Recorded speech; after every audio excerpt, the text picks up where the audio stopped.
Pourquoi c'est important de maintenir la messe?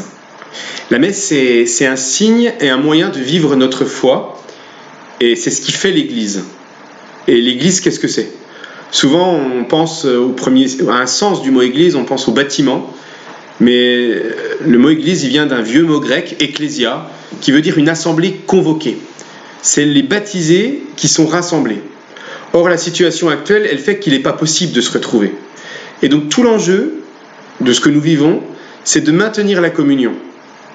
Et si l'essence de l'Église, c'est de se retrouver, on voit bien qu'il manque quelque chose. Donc, l'Église, elle est comme amputée d'un membre, il manque quelque chose.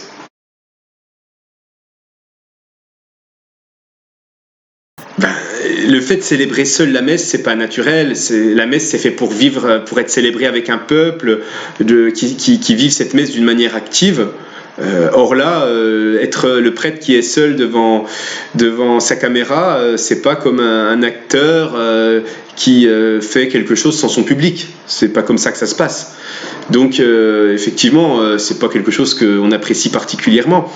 Mais dans l'histoire de l'Église, il y a toujours eu des moments où c'était pas possible pour les chrétiens de se rassembler pendant des épidémies, pendant des persécutions, et il a fallu trouver des moyens pour pouvoir être en communion les uns avec les autres.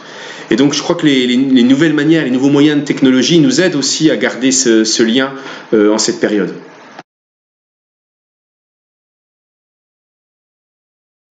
On pallie pas l'absence de peuple. L'absence de peuple, il est là, il y a un manque, il faut le reconnaître. Et quand le prêtre célèbre seul, il porte sur l'autel le pain et le vin, comme le fruit du travail des hommes. C'est toute l'humanité qu'il porte, qu'il confie à Dieu, et Dieu va s'en saisir. Et ça, c'est très important dans cette période, c'est très utile dans cette période si troublée que les joies, mais aussi les souffrances de tous les malades, des personnes qui sont engagées dans cette lutte contre ce virus, soient portées dans la prière.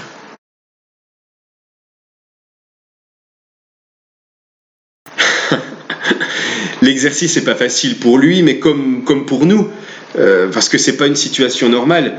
Et donc un évêque, comme un prêtre, il est là pour accompagner son peuple, pour le soutenir. Et on voit bien que dans cette période, les rencontres ne sont pas possibles. Et donc il faut trouver d'autres moyens.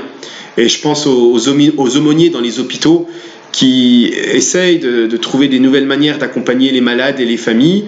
Pour les obsèques aussi, il y a beaucoup de gens, des chrétiens, de prêtres, de diacres qui sont engagés pour accompagner les familles dans le deuil, dans la célébration des funérailles ou dans des prières dans le cimetière. C'est vrai que c'est important de continuer. C'est pas la peine de rajouter de la peine à la peine dans des périodes qui sont si difficiles. Dans l'Évangile, le Christ il dit « Quand 2 ou 3 sont réunis en mon nom, je suis au milieu d'eux ». Eh bien, en cette période de crise, dans nos maisons, dans les hôpitaux, même dispersés, les chrétiens continuent de prier et de soutenir les malades et ceux qui en ont besoin. Je crois que ce sera une belle manière de vivre Pâques. Pâques, c'est le passage de la mort à la vie. C'est le cœur de notre foi.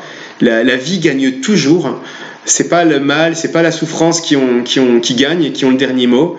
Et donc, c'est un signe d'espérance que nous avons et que nous avons à vivre dans cette période d'épidémie.